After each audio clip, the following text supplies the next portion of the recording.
wisdom arise. Let us hear the Holy Gospel. Peace be with you all.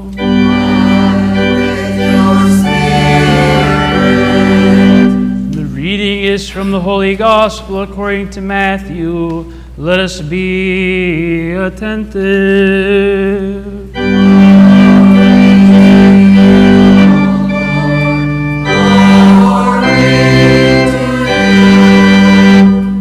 At that time, as Jesus walked by the Sea of Galilee, he saw two brothers, Simon, who is called Peter, and Andrew, his brother, casting a net into the sea, for they were fishermen. And he said to them, "Follow me, and I will make you fishers of men." Immediately they left their nets and followed him. And going on from there, he saw two other brothers, James the son of Zebedee, and John his brother, in the boat with Zebedee their father, mending their nets, and he called to them. Immediately they left their boat and their father, and followed him. And he went about all Galilee, teaching in their synagogues, and preaching the gospel of the kingdom, and healing every disease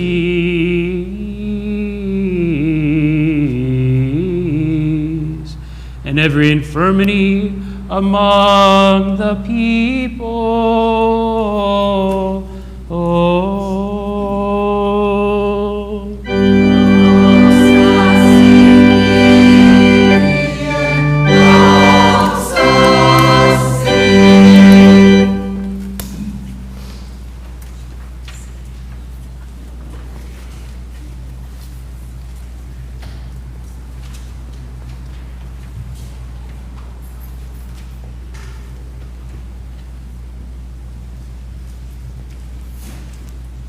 Be seated.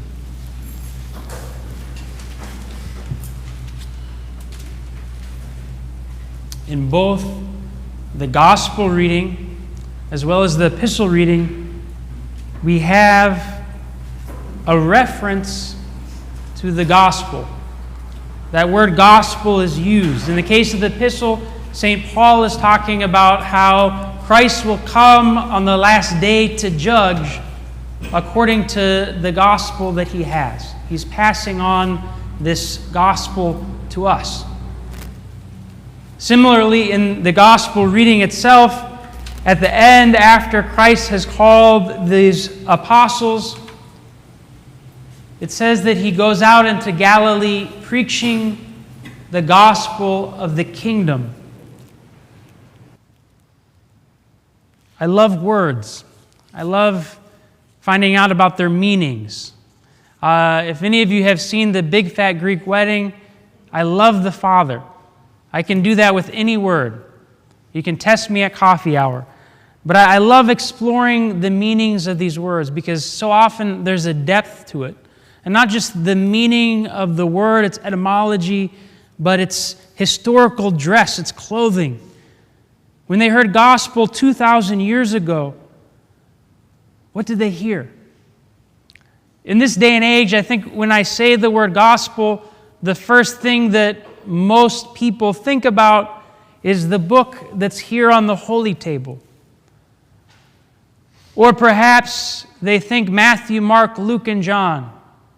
If I were to ask you how many gospels there are, some would say, oh, there's 4. Some would maybe be smart and say, well, I've heard in the news and in movies that there's other ones that weren't accepted. Neither is right. There's one gospel. This is a little bit more clear in the Greek than the English, because in English we say again and again the gospel of Matthew. But that's completely wrong.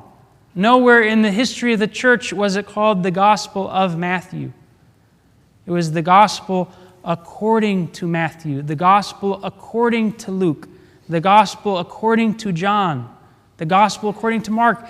That according to because the gospel is one. The good news is one. evangelion. That ev means glad. Angelos, where we get the word angel from, is message. I love that term, glad tidings, even better than gospel. It has a meaning to it, maybe because it's connected in my memory to all those great Christmas carols, glad tidings. But historically, it was so much more than this. In the ancient Roman world, the term evangelia, in plural, was a common term used when a general in the Roman Empire or the emperor himself was about to visit a city. He would send forth a messenger to read the Evangelia. And this Evangelia, what it would consist of, was a list of his defeated enemies. City of Lyon, the great Caesar is coming and he has defeated the Gauls. And we'll talk about the battles, the specifics, what he did, the glory of this emperor. St. Mark, the first to put pen to paper in the writing of a gospel account, begins his gospel account with this crying out in the wilderness of John the Baptist, this evangelia, this good news, this message that not just a new kingdom is coming, but the King himself in all of his glory. And these accounts of that historical reality of Christ himself reveal all these things to us. How he defeated the enemies. And what were these enemies? He was victor over. But we hear again in the gospel reading today over sickness and illness. He was victorious over the powers of the world that he cast out of those who were possessed. They shuddered in his presence. He cast out blindness and all sorts of brokenness that people suffered.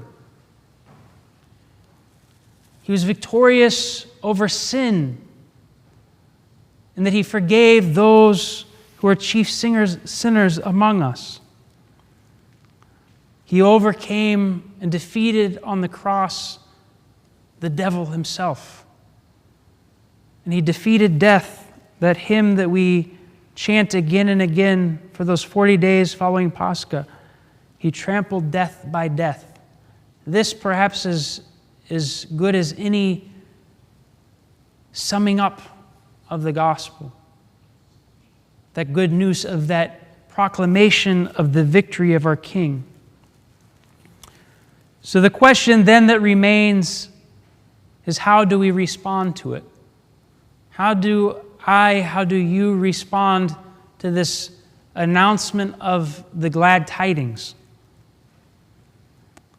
Because just as with the Evangelia of the Roman world, so with the true and eternal Evangelion of Christ, the King is coming.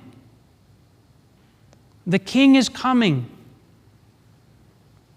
This gospel, this period of time from his ascension and Pentecost to the day that he returns again, is meant for us to enjoy the life he's given, yes, to love one another, but ultimately to be ready for our King who is coming. So how do we respond to this message? The first answer is given to us in the epistle reading today, where St. Paul tells us it's not enough to just hear, but we must do.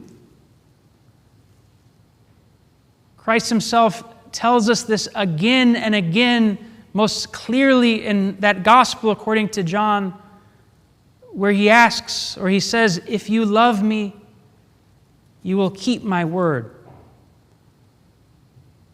And sadly, that keeping of his word is not simply memorizing John 3:16 and saying everything's good.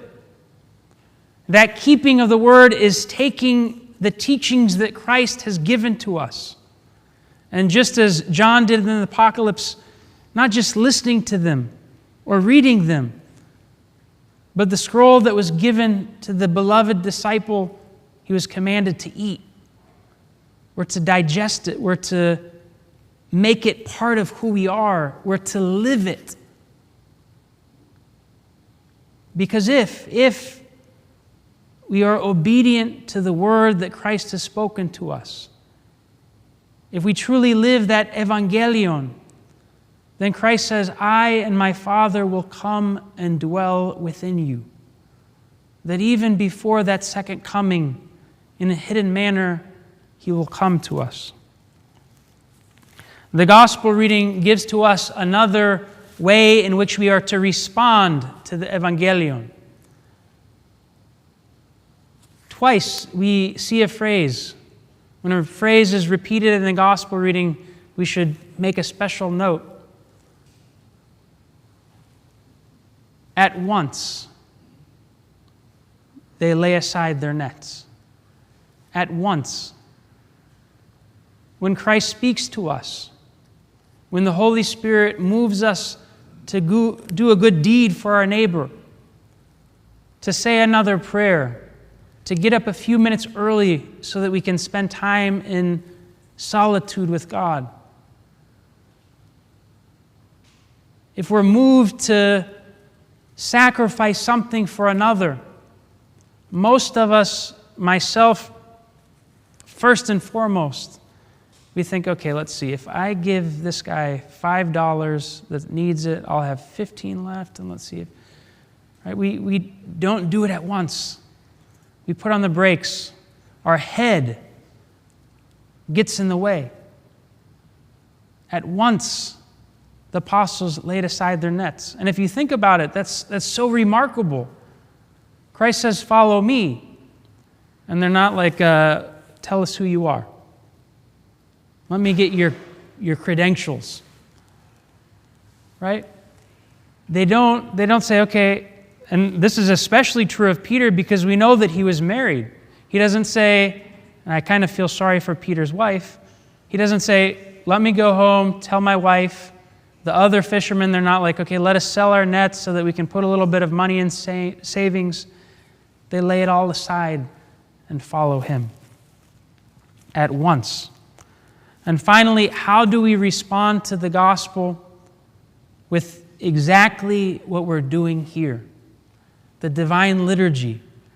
The Divine Liturgy is first and foremost Eucharistia, thanksgiving. Christ has died and has risen. Christ is Lord over the world and enthroned in the heavens, and has invited us even now and here to stand before his table and to receive from it his very body and blood that are life-giving.